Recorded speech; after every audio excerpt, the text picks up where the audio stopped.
తెలంగాణ తీసుకున్నాక ఆ గోస 14 ఏళ్ల క్రితం ఎట్లయితే ఇక్కడ వచ్చి దీన్నే అనుకుంటాం కదే, గదే దుఃఖాల పాట వాడినా ఈ 10 ఏళ్ళు ప్రశాంతంగా ఉన్నాం. ఈ ప్రశాంతం నుంచి మళ్ళీ అశాంతం వచ్చిన తర్వాత మళ్ళీ గదే దుఃఖాల గురించి మాట్లాడుకొని రావడం అనేదే నాకు చాలా బాధగా ఉందన్న. నిజంగా చెప్తా ఉన్నా. ఎందుకనంటే బాధ అనిపించింది. ఇక్కడ దాకా చాలా మంది మాట్లాడుతూ ఉన్నారు రైతన్నలు. మేము నిన్న మా నిరంజన గారి ఆధ్వర్యంలో ఇందాక చెప్పిరు కొన్ని ఊర్లకు పోయినామన్న. పోయిన తర్వాత మేము మొన్న దేవరావు గారు దేవరావు గారు మా జోగు రామన్న గారి నియోజకవర్గంలో ఆ ఊరికి పోయినాం.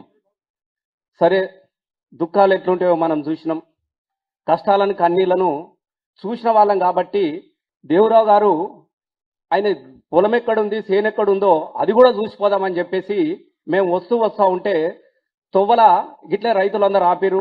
ఇగో గిదేనే మన దేవరావుది గిదే అని చూసినారు. దేవరావు గారు ఎంతో ప్రేమతోని ఉన్న 4 ఎకరాల భూమిలో ఒక దిక్కు పత్తి చేను పెట్టుకున్నాడు, ఓ ఇంత ఎకరం అంతా వరి పెట్టుకున్నాడు, కొంత మిరపకాయ తోట పెట్టుకున్నాడు, ఇంకొక దిక్కు పసుపు తోట పెట్టుకున్నాడు.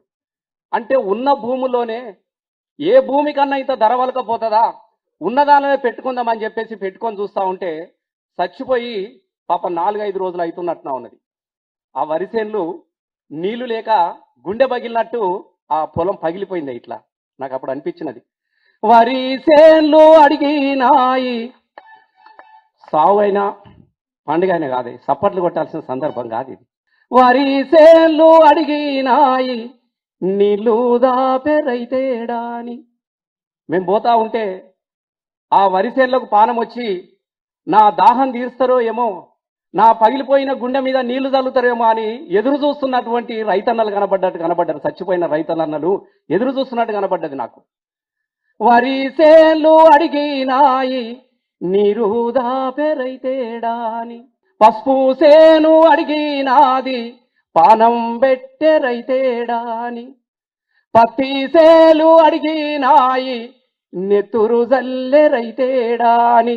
మిరపా తోట అడిగినాది, సుట్టామంటి రైతేడాని. అవి ఎక్కి ఎక్కి ఏడుస్తున్నావో ఈ కాంగిరేసు పాలన చూసి, అవి కుమిలి కుమిలి ఏడుతున్నాయో రేవంత్ రెడ్డి పాలన చూసి. అక్కడ పోయిన తర్వాత గుండె పగిలి ఏడుతున్నటువంటి చేన్లు కనిపించినాయి. ఇలా గా చేన్ల దుఃఖం పోవాలనే కదా, గా రైతన్న దుఃఖం పోవాలనే కదా తెలంగాణ రాష్ట్రాన్ని మనం సాధించుకున్నది. ఇదే